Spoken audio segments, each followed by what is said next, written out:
नवंबर 1025 अफगानिस्तान से 30,000 खूंखार घुड़सवारों की एक फौज निकली। उनका लक्ष्य था दुनिया का सबसे अमीर मंदिर सोमनाथ। लेकिन महमूद गजनवी एक बात बहुत अच्छी तरह जानता था कि अगर उसने सीधे उत्तर भारत का रास्ता चुना तो राजपूताना की नंगी तलवारें उसे गुजरात पहुंचने से पहले ही काट देंगी। राजपूतों के खौफ से बचने के लिए उस दरिंदे ने एक ऐसी रणनीति बनाई जिसने इतिहास को भी कपा दिया।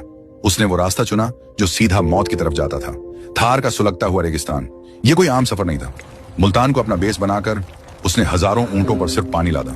जो सैनिक रास्ते में प्यास से मर जाता उसे वहीं चील कौवों के लिए रेत में छोड़ दिया जाता। अपनी खूनी प्यास बुझाने के लिए उसने रास्ते में आने वाले नगरों को रौंदता हुआ आगे बढ़ा। और फिर मौत का यह रेतीला तूफान रेगिस्तान को चीरता हुआ अरब सागर के किनारे आ पहुंचा। सामने था सोने से चमकता सोमनाथ, लेकिन मंदिर के अंदर का सच बाहर खड़ी उस मौत से भी ज्यादा हैरान करने वाला था। सोमनाथ के पुजारियों को इस बात का इतना अटूट विश्वास था कि उनके महादेव खुद अपने मंदिर की रक्षा करेंगे कि उन्होंने पहले से कोई राष्ट्रीय स्तर की विशाल सेना नहीं बुलाई। और फिर जब गजनवी की 30,000 की खूंखार फौज ने मंदिर पर हमला किया तो जो हुआ उसने गजनवी के भी होश उड़ा दिए। मंदिर के अंदर मौजूद हजारों शिव भक्त, पुजारी और मुट्ठी भर स्थानीय राजपूत योद्धाओं ने मौत के सामने घुटने नहीं टेके। जो हाथ में आया वो हथियार उठा लिया। ये जंग कुछ घंटों की नहीं थी।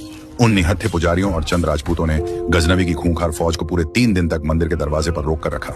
गजनवी को लगने लगा था कि वो ये जंग हार जाएगा, लेकिन तीसरे दिन एक खौफनाक हमले में शिव के भजनों और हर हर महादेव के नारों के बीच रक्षकों की सांसें टूट गईं।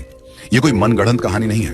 13वीं सदी के मशहूर अरब इतिहासकार इब्न अल असीर ने अपनी किताब अल कामिल फित तारीख में गवाही दी है कि अपनी आखिरी सांस तक लड़ते हुए उस दिन सोमनाथ की पवित्र सीढ़ियां हजारों बेगुनाह हिंदुओं के खून से लाल हो गई थी।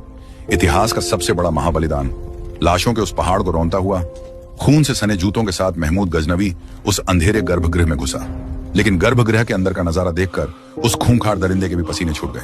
सामने बिना किसी धागे, बिना किसी सहारे के वो विशाल काले पत्थर का शिवलिंग हवा में झूल रहा था। गजनवी खौफ से कांप उठा, लेकिन उसके लालच ने उसके डर को दबा दिया।